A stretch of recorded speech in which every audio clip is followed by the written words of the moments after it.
and welcome to Dysfunctional, where our brains are dysfunctional, not our relationship. I'm Laurel. And I'm Lane. And we don't have Piper today. She's not feeling well. Boo. Today we're going to mix kind of episode 1 and episode 2 concepts. Oh. Yeah, so the concept of the entirety of the podcast will be to guess what movie is inspired by or inspired these events. That'll apply to all of them. The first story, though... I'm a little not too confident without Piper here, but I'm excited about it anyway.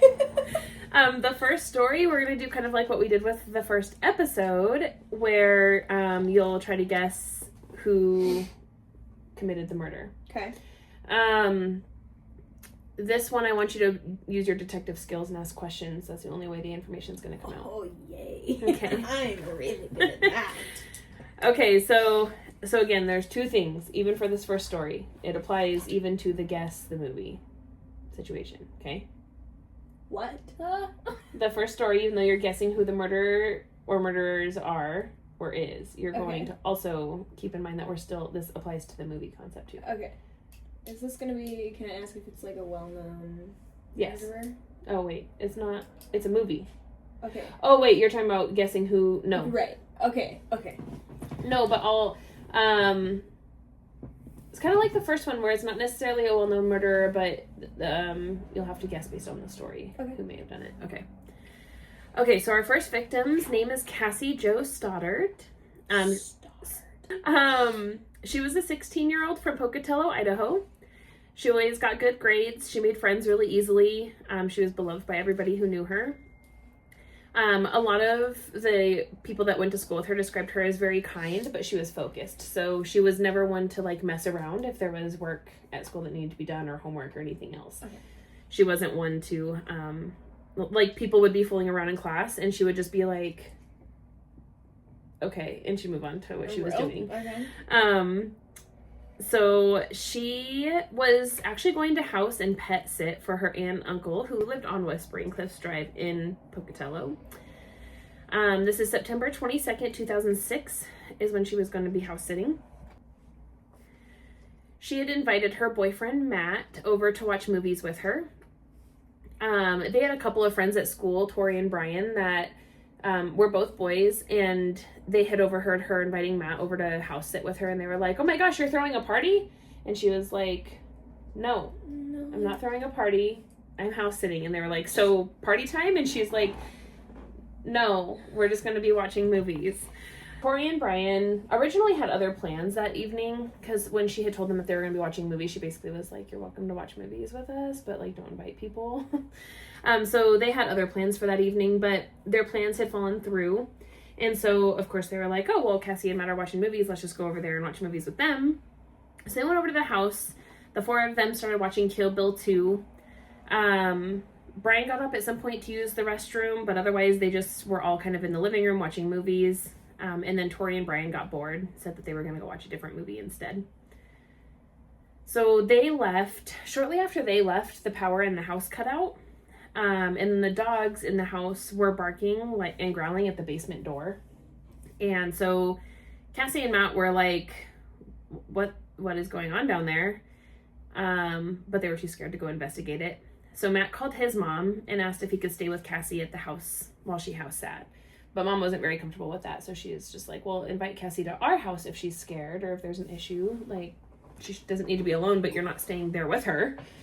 But Cassie, being the responsible kid she was like, I have animals, like the dogs need to go out in the morning. I can't just leave. Right.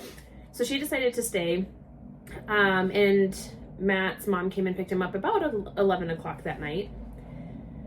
2 days later, on September 24th, her aunt and uncle came back home. And that family found her dead in the living room. They called 911 saying, like, basically, my niece is dead on the floor. She's cold. I have no idea what happened. We were out of town. And at first, the aunt actually didn't even recognize her. She just, like, was freaking out that there was a dead body until she realized who it was. So she was found again in the living room. There was blood splattered throughout the home and obvious signs of a struggle. She had defensive wounds on her hands, proving that she tried to defend herself. She was stabbed almost 30 times with 2 different types of blades. So now when the news came out, of course, the 3 boys that were with Cassie that evening were interviewed. Cassie's boyfriend, Matt, reacted with, like, pretty much no emotion. They told him that she was dead, and he just kind of was like, oh. Okay, could be shock, but... Yeah, so he recounted the events of the evening, and he actually notes that him, Tori, and Brian went into the kitchen at one point in time, and Matt had showed them one of the unique sleeved knives that her aunt and uncle had in the kitchen. But they polygraphed Matt, and he passed with flying colors, so they let him go. Hot dog in a trench coat, as Morbid would say. So Tori and Brian were interviewed next. They both confirmed Matt's story, saying that they had left earlier that evening to go see a different movie. They got bored with the movie at hand, so they just pieced out to go watch something else. That's all I get. That's all you get for now. You can, like I said, you can ask me questions, use your detective work. I do have additional information I'll give you. Can I ask when, like what time Tori and Brian left? I believe it was around 10 o'clock if memory serves, but I didn't write it down. Basement. Did literally nothing happen with the basement? Do we not have any more information about the basement? There weren't like any break-in signs or anything like that, if that's what you're asking me. Okay, and did Matt leave before the power just came back on, or did the power ever come back on? I don't believe the power. Wait, So he just hold on. I'm left her trying to in a dark remember. house all alone? Yeah, I'm honestly not sure if the power came back on, or I want to say maybe it was just kind of flickering. Okay. It wasn't super specific on that. Where were the aunt and uncle? Do we know that? Vacation. I think they had a younger child that was with them. Okay. So she was found in the living room, but there was blood all throughout the home. Yeah, particularly like down the steps to the basement and stuff too. Sorry. That wasn't it. Jesus, she was stabbed 30 times. Ask me what movie they saw. It was Kill Bill 2. No. Oh, not the that other one. 2 boys? What movie did they go see, Lane? So I don't remember the title, but the boys remembered the title of the movie. Okay. You don't remember the title? I don't. It's not relevant. But the next question following that question that I made you ask would be relevant. But the boy, what did they The boys- say? What? They remembered the name of the movie, Okay. but then what would be the next question you think a detective would ask? So they were like, oh, we went and saw whatever it was. It started with a P. I can't remember what it was. We went and saw this movie. Poltergeist? I don't know. But what's We the went and follow-up saw question? this movie. Did anybody see you there? I don't know. Is there anybody that can corroborate your alibi? Is that what you want from me? Yes and no. So, nobody really corroborated their alibi. Where did they go see this movie at? They named the theater, but the workers couldn't really confirm that they were there. Well, shouldn't they have had a ticket stub? Okay, I'm just gonna move on. No, wait. Am I not asking any of the right questions? Have had a ticket stub, but or I would think so anyway. But you know, not everybody saves theirs. What was it about? What was the movie about, Lane? Okay, so Tori and Brian could not recount the details of the movie. Sure. So every time they were pressed about the details of the movie, they basically were like, I'm supposed to remember the whole movie? At least the basis of it. What do you go see a movie for? Exactly, and that's exactly what detective said. And they were like stumbling through this, and then both boys in separate interviews say, okay, well, actually, we went to burglarize cars, and that's why we said that we went to a movie, because burglarizing cars was a felony. And so we went to burglarize cars.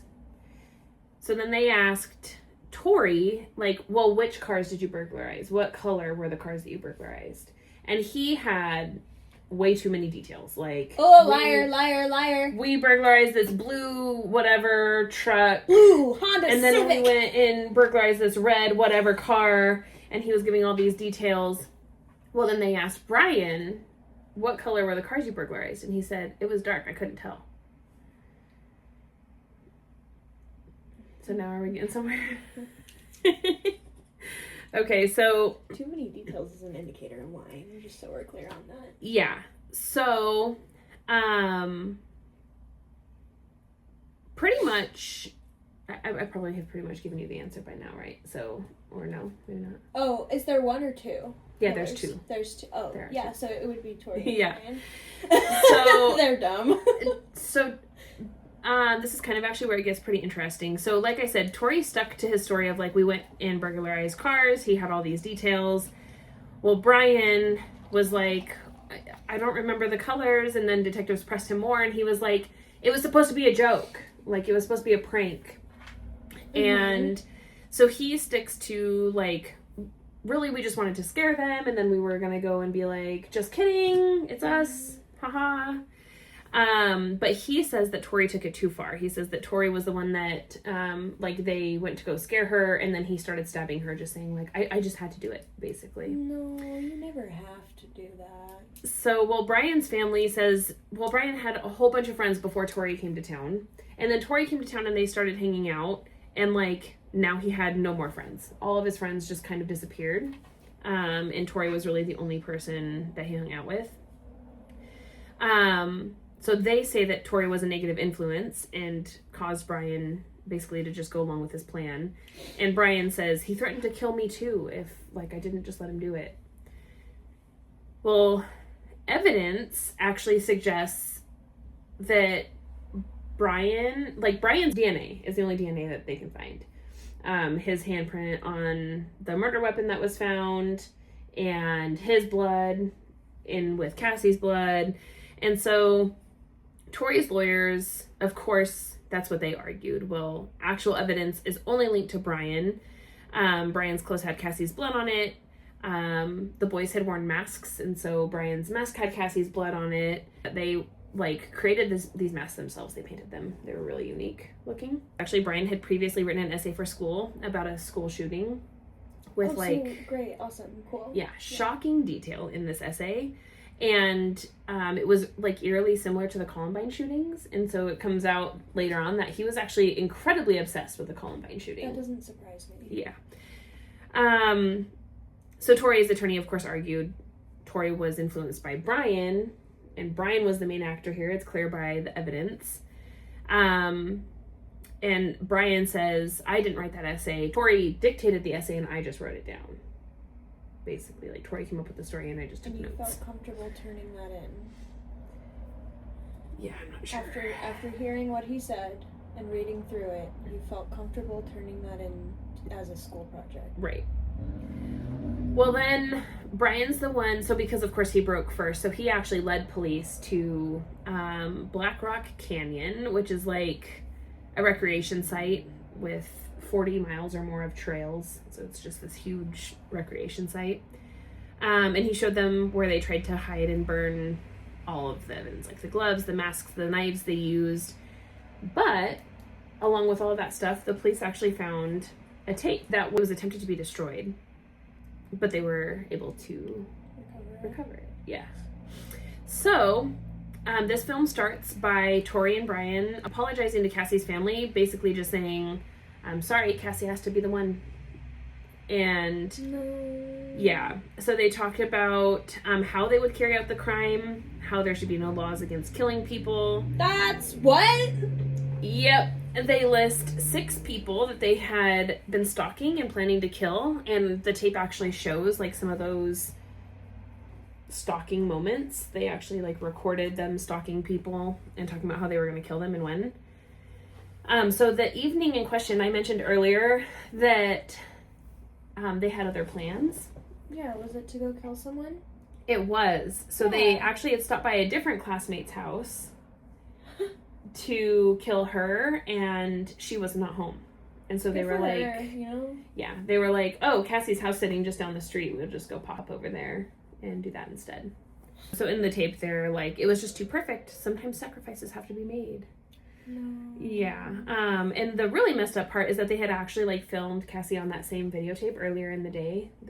They were like, one of them was really big into using their camera, so they were always videoing. And yeah, they had videotaped her at her locker earlier that day, and they were like messing around with her, and she was doing exactly what the people said that she was like, where she was like at her locker trying to get her books, and they were trying to mess with her, and she was just like looked up and was like, Really? you know, yeah. And then they actually talk in that tape about planning to end their killing spree. So after those 6 victims, they were planning a school shooting to, quote, get their kills up. That's disgusting behavior. Right. So I told you earlier, too, that Brian had left at some point during that movie that they were Kill Bill 2. He had left to go You said to the both of bathroom. them? Oh, No. you did not tell me that part. Yeah, I did. Brian got up to go to the restroom at some point, but the rest of the time they were all in the living room watching the movie. You were actually just unlocking the basement doors? They sure were. Brian was, yep. So they unlocked the basement door. When they went back to their car after leaving the house, they actually filmed more of their tape saying, oh, we have the grueling task of killing 2 of our friends in the house right down the street. Grueling. Mm-hmm. Then they stopped filming, went in, hid in the basement until Matt left, and then killed Cassie. But Cowards. yeah, so the thought is like, well, had Matt and Cassie gone investigating, chances are they both probably would have died. So regardless, it probably would not have ended great. And then the video resumes after the murder with Brian saying, I just killed Cassie, and then talking about his feelings after the murder, and Tori basically being like, get your shit together. We have This things actually to is do. sounding so familiar right now. Yeah, there's a whole movie on it that I can't tell you the name of because there's a documentary movie. Yeah. And I can't tell you the name of that because it includes the name of... Did we watch that documentary together? I watched it by myself the other day, so I don't know. We could have, though. Anyway. So in an interview in 2013, Brian showed quite a bit of regret. And then when interviewed again in 2024, he says, I wish we could just go back and tell her, it's just us, Cassie. We're just joking around and laugh about it and never actually kill her. Tori never really shows any remorse over their actions from that night. He just kind of was like, yeah, we did that. So. What an awesome person. Okay, so that's our first story. Okay. The other 2, there's not much to guess on them, so I'm just going to tell you the stories and just think about what movies. Was I not supposed to guess what movie that first one was? These are all the same. Oh, they're all for the same movie. Mm-hmm. Okay. Yeah. So that one, the events were inspired by the movie. This one, the events will be inspired by the movie. And then the last one will have inspired the movie. Okay. Does that make sense? Sure. Yes. Okay. This one, our victim's name is Gina Castillo. She was a 37-year-old wife and mom of a 16-year-old teenage son, and she had a baby daughter. Her son's name was Mario. The daughter's name, I don't think, was really released. I think she was like 1 at the time that this happened, so it makes sense. On January 13th, 1998, Gina was murdered by Mario and his cousin Samuel, who was 14 at the time, at their home in Linwood, California. Basically, she had asked him to do chores and grounded him. Yeah, of course. That's just the worst thing in the world. And then he murdered her. So, Mario and Samuel were wanting to buy costumes and a voice changer. Oh yeah, were they? They were. Because basically they had also a list of 5 or 6 people that they... Yeah, it seems like a real pattern here. Yeah. That they were planning on killing. So they were like, Mom, buy us these things. And she's like, no. And so they, when she told them to do chores and grounded her son, I don't really know why, there wasn't a whole lot of information, but then when they asked for the money and she told them no, he was like, well, we'll just kill her and take her money instead. And so that's what they did. They murdered her, and they had planned to murder her and his stepdad to try to get money, and then proceed with their kill list. But stepdad actually was not home. He must have left with the daughter that day because they both are alive and well today. So yeah, basically Samuel held her down while Mario stabbed her 45 times with 4 different knives and a screwdriver. Whoa. She actually crawled over to the phone and was able to call 911. Basically said, my son is 16 and has stabbed me. And then she just said, I'm bleeding. Oh, I'm bleeding. Oh, hell no. Yeah. I'm good. So this story didn't have a whole lot of details, but Mario did life in prison. Samuel did 45 years. And actually, his stepdad came forward saying, like, I want nothing to do with my stepson. Period. He had raised him for 10 years, but he was like, not no more. He's like, I didn't raise that. Yeah. Hell no. Okay. This one is a serial killer. Okay. Who I'm not going to release the name to you of because I'm not sure how much you might know about the serial killer and what events he has inspired. Okay. So this is the last story. There's like several parts here, clearly, because it's a serial killer. And then you can guess the movie, and I can tell you the serial killer if you don't already know who it is. So this serial killer was born in Shreveport, Louisiana on May 26th, 1964. He was abused by his dad throughout his early childhood. And this was one of those situations where mom constantly was leaving and then coming back, leaving and then coming back.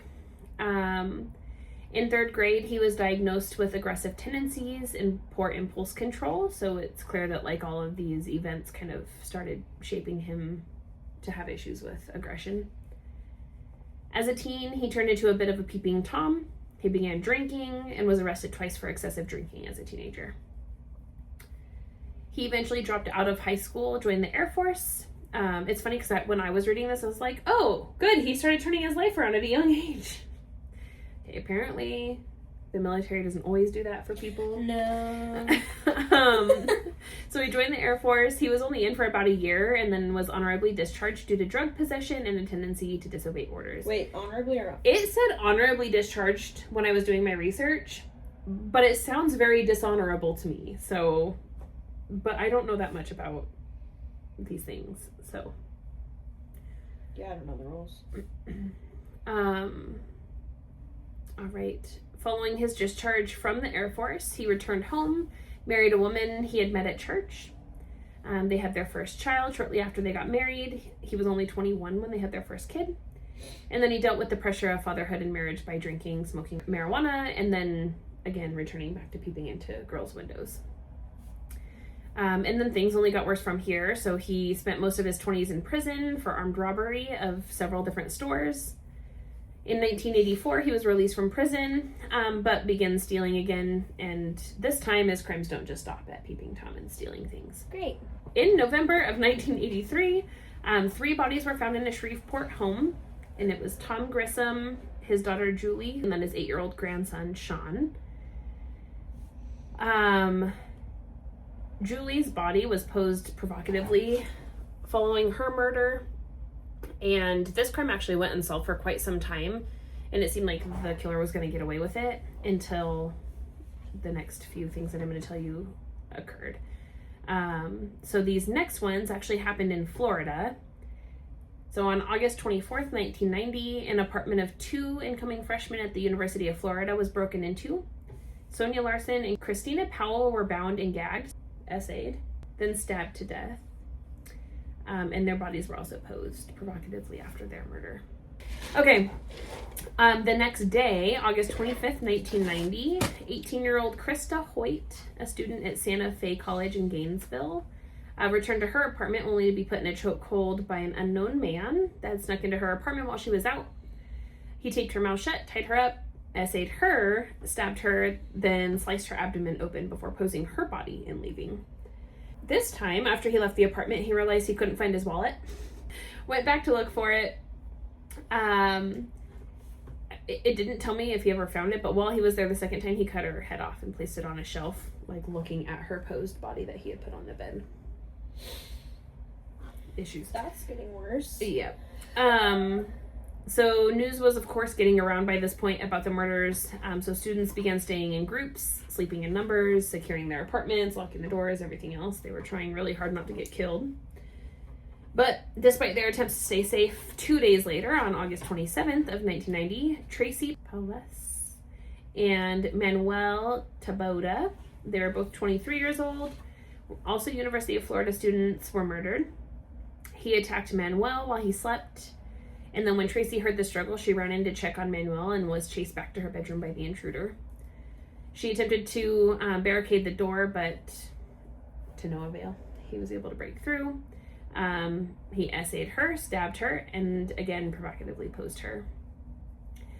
At this time, police had really no leads, and he was really careful about covering his tracks. There were no fingerprints that they could find. They were not finding like any DNA evidence other than semen that had been left behind at some of these cases. But they had nothing to test the specimen against at this point. Right, because wasn't this 1998 or 1990. 1990? Yep. So they had nothing to test it against until 3 months later when a single tip led the police to our serial killer. So how this had happened was Cindy Jurasich had heard about the murders on the radio and thought that the killer had sounded like someone she had gone to church with back in Shreveport back in the day. Oh.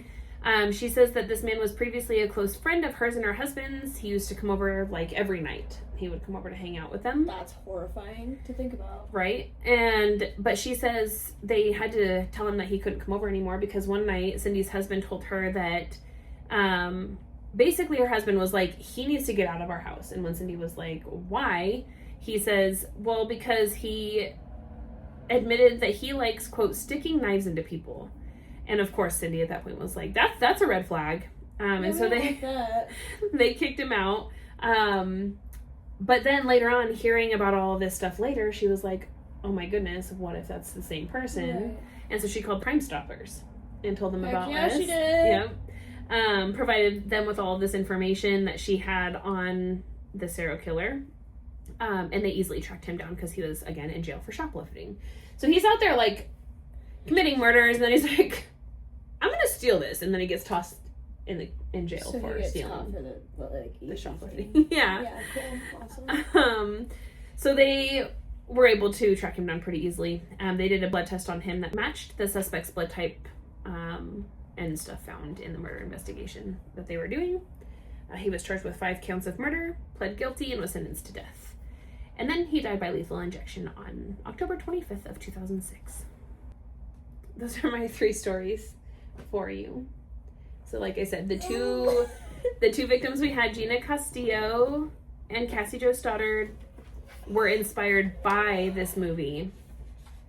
This serial killer was the inspiration for this movie. And I have some, so there's probably 3 things I could give you that might make it a little bit easier if you're completely lost at this moment. Would I happen to be very familiar with this movie so far? Super. Like right now? Like immediately. In my life? Is it Scream? It is.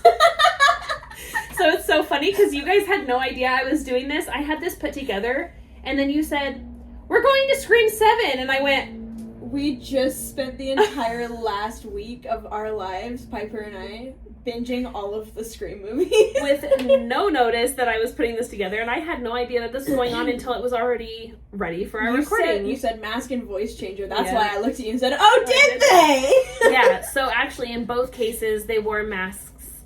In the one they wanted to buy as a voice changer, of course they never got to use their mask and voice changer because they killed Mom.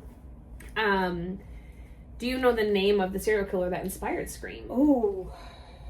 Well-known serial killer or no? Yeah. Yeah? He even has a nickname.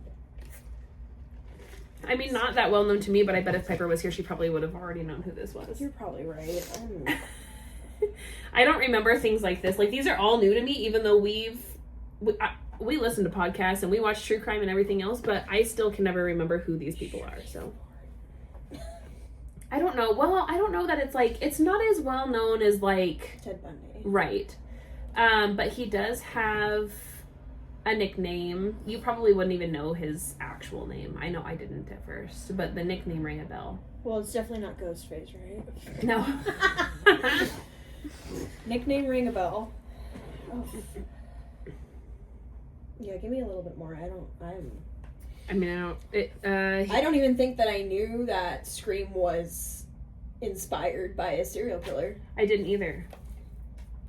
And honestly, I feel like there's more details to these that I must not have known because, like, it doesn't seem like there's that many connections because he didn't wear a mask. And as far as I know, he didn't call them or change his voice or anything, so I'm not sure. Well, I mean, they gotta change a little bit of something or they can get sued. Right.